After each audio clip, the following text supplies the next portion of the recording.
Welcome to top one car series. ಈ ಗಾಡಿ customer ಬಂದು ಇನ್ಸ್ಟಾಗ್ರಾಮಲ್ಲಿ ವೀಡಿಯೋ ನೋಡ್ಕೊಂಡು ಆಫರ್ ಏನಿದ್ರೆ ಕೊಡಿ ಅಂತ ಕೇಳಿದರು.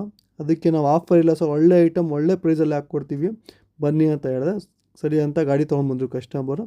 ನೋಡ್ಬೋದು Moto Gear speaker 600 watts 2 years warranty ಇರೋದು. ಆಮೇಲೆ my T V S 264 system. ಆಮೇಲೆ ಕ್ಯಾಮ್ರಾ ಕೂಡ ಒರಿಜಿನಲ್ ಫಿಟ್ಮೆಂಟ್ ಇರುತ್ತೆ. ನೋಡ್ಬೋದು 4 ಸ್ಪೀಕರ್ ಇದೆ, ವಾಟರ್ ಪ್ರೂಫ್ ಸ್ಪೀಕರ್ ಇದು. ಅದಾದಮೇಲೆ ಸಿಸ್ಟಮ್ ಸಾಕೆಟ್ ಕೂಡ ನೋಡ್ಬೋದು ನೀವು, ಸಾಕೆಟ್ ಇರುತ್ತೆ, ಯಾವೇನು ಕಟ್ ಮಾಡೋಂಗಿಲ್ಲ. ಕ್ಯಾಮ್ರಾ ಕೂಡ ನೋಡ್ಬೋದು ಒರಿಜಿನಲ್ ಫಿಟ್ಮೆಂಟ್ ಇರುತ್ತೆ, ಸೋನಿ ಲೆನ್ಸ್ ಕ್ಯಾಮ್ರಾ. ಫುಲ್ಲು ಎಷ್ಟಿದೆ ಕವರ್ ಆಗುತ್ತೆ ಅಷ್ಟು ಕವರ್ ಆಗಿ ಕ್ಲಿಯರಾಗಿ ಕಾಣುತ್ತೆ ನಿಮಗೆ ಬ್ಯಾಕ್ ಸೈಡುದು. ಅದಾದಮೇಲೆ ಫಿಟ್ಮೆಂಟ್ ಕೂಡ ನೋಡ್ಬೋದು ನೀವು, ಟಚ್ ಸ್ಕ್ರೀನ್ ಎಲ್ಲ ನೋಡಿ. ಕ್ಯಾಮ್ರಾ ಕೂಡ ನೋಡ್ಬೋದು ಎಷ್ಟಿದೆ, ಆ್ಯಂಗಲ್ ಅಷ್ಟು ತೋರಿಸುತ್ತೆ ಕ್ಯಾಮ್ರಾ ನಿಮಗೆ, ಅಕ್ಕಪಕ್ಕ ಎಲ್ಲ ತೋರಿಸುತ್ತೆ.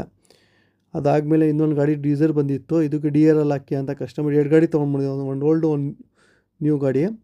ನೋಡ್ಬೋದು ಹೆಡ್ಲೈಟ್ ಎಲ್ಲ ಬಿಚ್ಚಿದ್ದೀವಿ, ಹಾರ್ನ್ ಕೂಡ ಹಾಕ್ಕೊಟ್ಟಿದ್ದೀವಿ. ಮೈ ಟಿ ವಿ ಎಸ್ ಹಾರನ್ನು 1 ಇಯರ್ ವಾರಂಟಿ ಇರೋದು ಹಾರನ್ನು, ವಾಟರ್ ಪ್ರೂಫ್ ಹಾರನ್ನು. ಅದಾದಮೇಲೆ ಫಾಗ್ ಲ್ಯಾಂಪ್ ಕೂಡ ಹಾಕ್ಕೊಟ್ಟಿದ್ದೀವಿ. 3 ಇಂಚಸ್ ಟ್ರೈ ಕಲರ್ ಬರುತ್ತೆ. ಎಲ್ಲ ಗಾಡಿ ಕಂಪ್ಲೀಟ್ ಆಗಿದೆ. ನೋಡ್ಬೋದು ಫಿಟ್ಮೆಂಟ್ ಹೆಂಗೆ ಬಂದಿದೆ, DRL ಫಾಗ್ ಲ್ಯಾಂಪ್ ಎಲ್ಲ ಟ್ರೈ ಕಲರ್ ಫಾಗ್ ಲ್ಯಾಂಪ್ ಅಂತ 3 ಕಲರ್ ಬರುತ್ತೆ ಫಾಗ್ ಲ್ಯಾಂಪು. ಫೋಕಸ್ ಕೂಡ ನೋಡ್ಬೋದು. ಕಸ್ಟಮರ್ ಕೂಡ ಹ್ಯಾಪಿಯಾಗಿ ಹೋಗಿದ್ರು. Fog lamp, wiring kit original switch ಎಲ್ಲ ಹಾಕ್ಕೊಟ್ಟಿದ್ದೀವಿ ಕಣ್ಮುಂದೆ ಅವ್ರದ್ದು. ತುಂಬ ಹ್ಯಾಪಿಯಾಗಿ ಕಸ್ಟಮರ್ ಹೊರಟೋದ್ರು. ಅದಾದಮೇಲೆ ಇನ್ನೊಂದು ಡೀಸರ್ ಬಂದಿತ್ತು, ಅದಕ್ಕೆ ಕೂಡ DRL ಹಾಕ್ಕೊಡಿ ಅಂತ ಗಾಡಿ ತೊಗೊಂಡ್ಬಂದಿದ್ರು. ನೋಡ್ಬೋದು ಹೆಡ್ಲೈಟ್ ಎಲ್ಲ ರಿಮೂವ್ ಮಾಡಿ ಕ್ಲೀನಾಗಿ ಕೆಲಸ ಮಾಡಿಕೊಟ್ಟಿದ್ದೀವಿ. ಇವರು ಇನ್ನೊಂದು ಗಾಡಿಯಲ್ಲಿ ಈ ಥರ ಇತ್ತು, ಅದಕ್ಕೋಸ್ಕರ ಇದು ಡಿಸೈನ್ ಮಾಡಿಕೊಡಿ ಅಂತ ಹೇಳಿದ್ರು. ಸರಿ ಅಂತ ಮಾಡಿಕೊಟ್ಟಿದ್ದೀವಿ. ಈ ಥರ ನಿಮ್ಮ ಗಾಡಿಗೂ ಮಾಡಿಸ್ಬೇಕಂದ್ರೆ ನಮ್ಮ ಶಾಪ್ ವಿಸಿಟ್ ಮಾಡಿ, ಒಳ್ಳೆ ಪ್ರೈಸಲ್ಲಿ ಒಳ್ಳೆ ಐಟಮ್ ಹಾಕ್ಕೊಡ್ತೀವಿ. Thank you.